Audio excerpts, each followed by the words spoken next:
큐.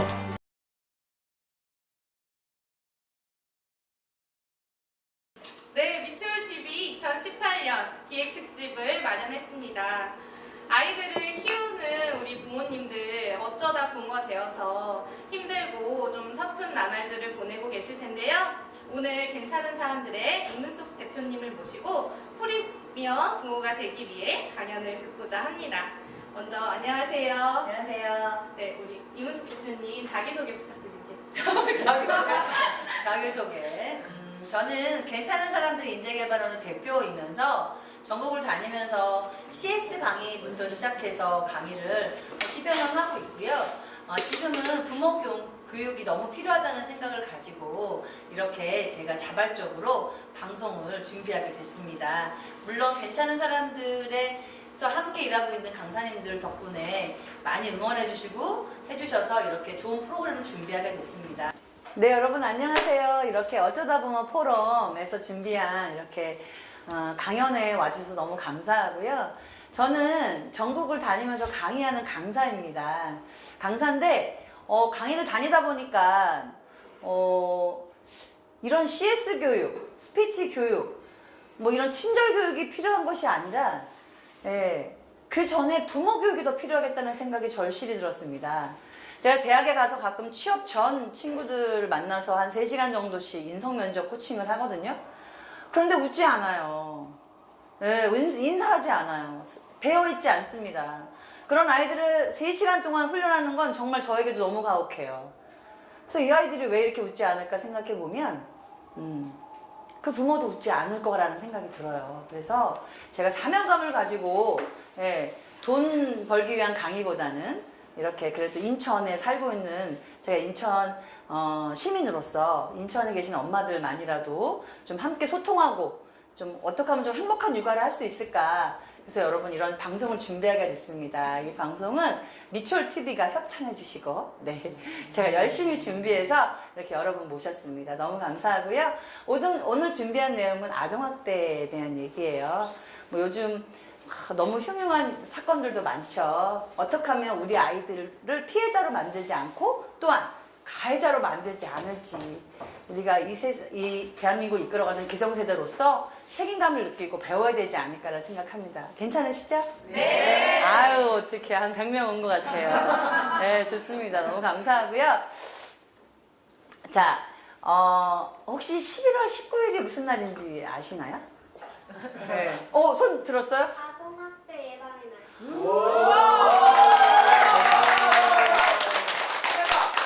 범상치 않으십니다. 아동학대 예방의 날 감사해요. 선물은 없는 거 너무 아쉬워요. 네.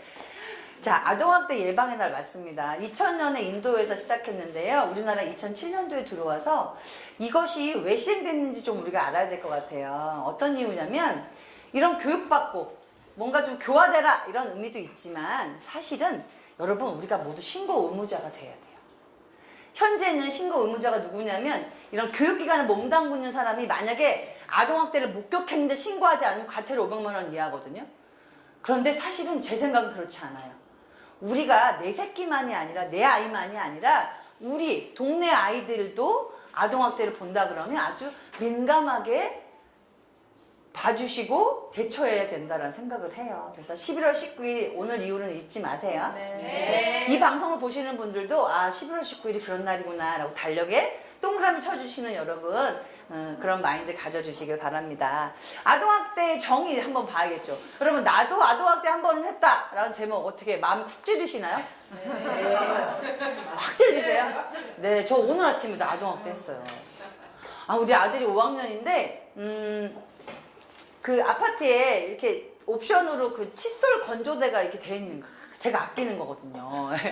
근데 문이 열렸는데 잘 안 닫힌다는 이유로 쾅 해가지고 그게 이거 있죠 이렇게 덮개가 부러져 버린 거예요. 제가 어떻게 했을까요?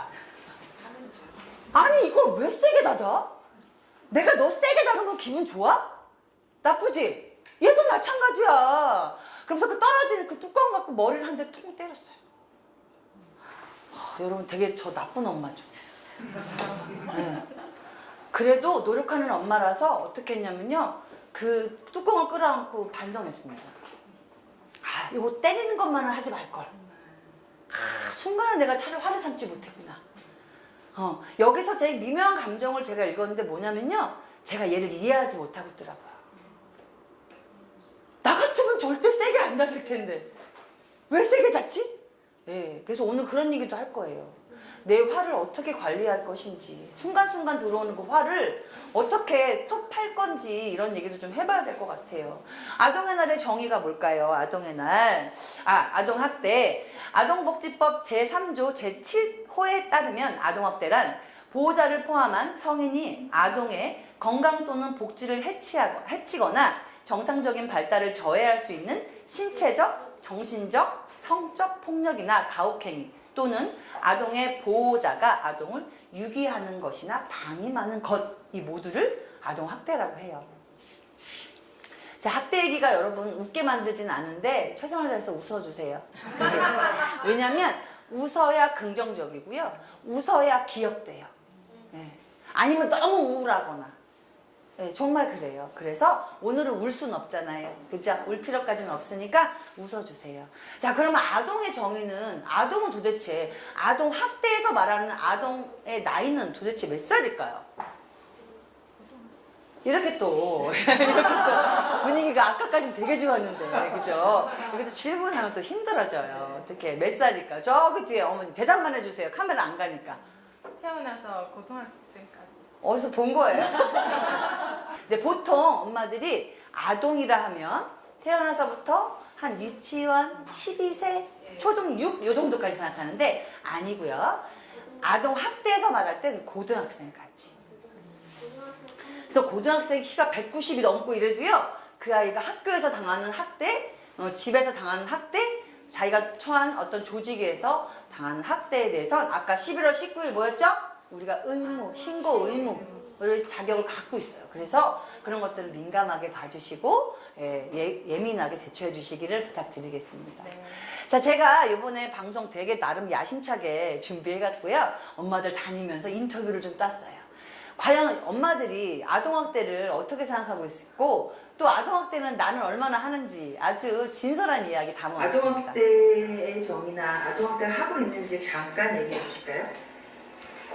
아동학대를 무의식적으로 하고 있는 거예요. 그러니까 집에 가서 내가 피곤하고 이럴 때 아이가 그냥 거실에 혼자 뭐 보고 있거나 이럴 때 관심 없이 그냥 제가 하고 싶은 거 따로 하고 있을 때 애를 방치해 놓는 거죠, 방에. 그런 것도 학대 일종이라고 생각합니다. 일전에 아이를 훈육하고자 해서 좁고 어두운 방에 들어가가지고 소리를 지르고 기저귀를 차고 있으니까 괜찮을 거라고 생각하고 엉덩이를 좀 손바닥으로 친 적이 있었는데 그런 것들이 지금 생각해보면 아동학대였지 않나 그런 생각이 듭니다. 하지만 가끔 아이에게 화를 내고 또 감정을 느끼게 되고 그런 부분에 있어서 아이에게 또 다른 학대를 주지 않나 생각을 하며 공부를 너무 하기 싫어하는 아이에게 억지로 공부를 강요를 하고 공부를 시켜요. 그러다가 엄마의 그 화난 감정을 억누르지 못하고 소리를 지르고 화를 내죠. 이렇게 할 거면 때려치워. 하기 싫으면 하지 마. 네 맘대로 해. 라고 한다거나 또 치마를 입기 싫어하는 딸아이에게 치마 입기를 강요를 해요. 엄마의 눈에 그게 예뻐 보이니까요. 그런데 그걸로 매일 아침 실랑이를 벌이다가 결국은 또 엄마가 아이에게 얘기를 해요. 네가 하고 싶은 대로 해. 네 마음대로 해. 엄마는 몰라.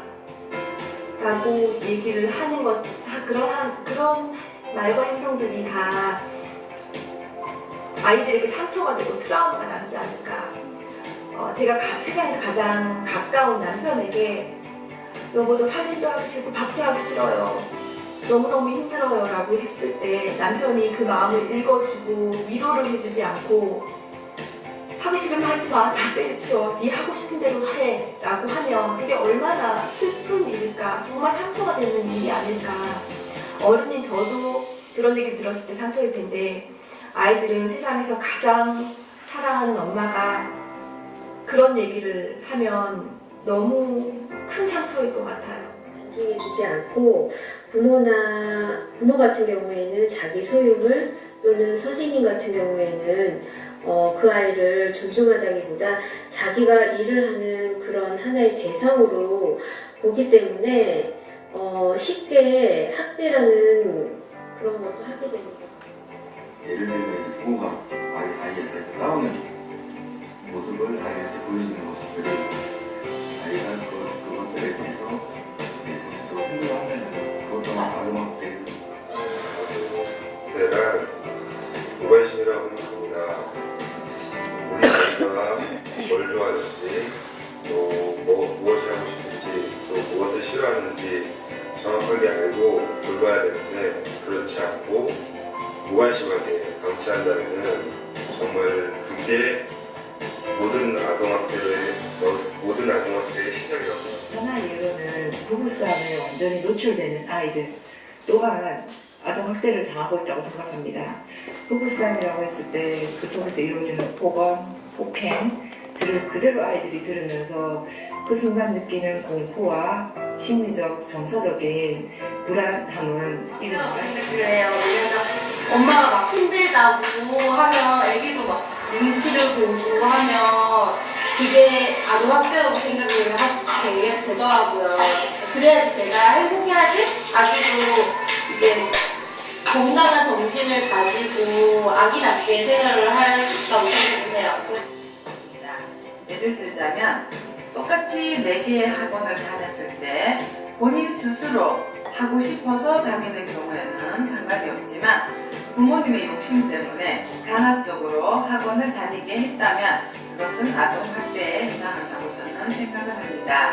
이런 아동학대를 완전히 없앨 수는 없지만 줄이기 위해서는 지속적인 교육이 필요하다고 생각을 합니다.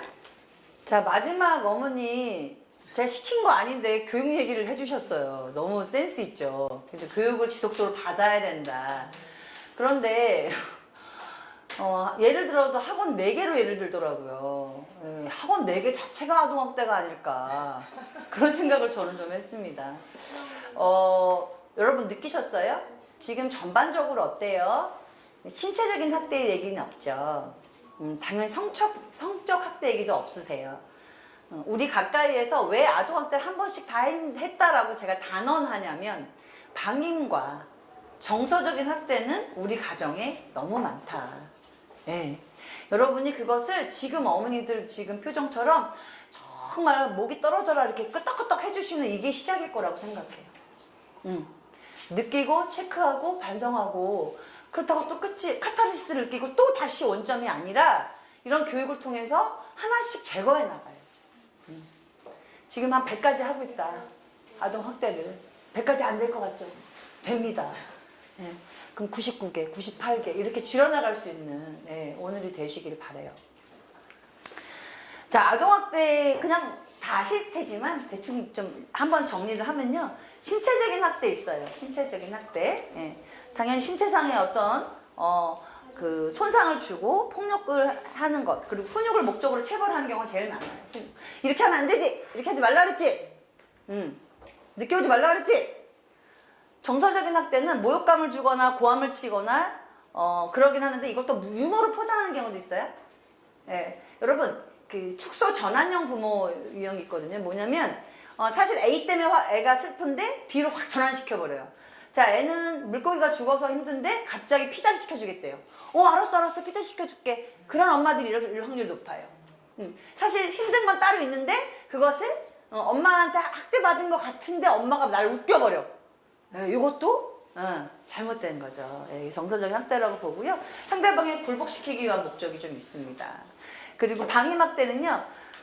여러분 아시다시피 기본적 보호, 양육, 치료 및 교육을 소홀히 하거나 의식주 포함해서 자신의 보호, 감독을 받는 아동을 받아야 할 아동을 유기하는 것들을 일으키고 있죠. 이것은 무감심과 냉대로 축소할 수 있습니다. 성폭력 학대는 아동에게 음란행위를 시키거나 매개하게 하는 행위, 성적 수치심을 주는 성희롱 등을 다 포함하고 있습니다.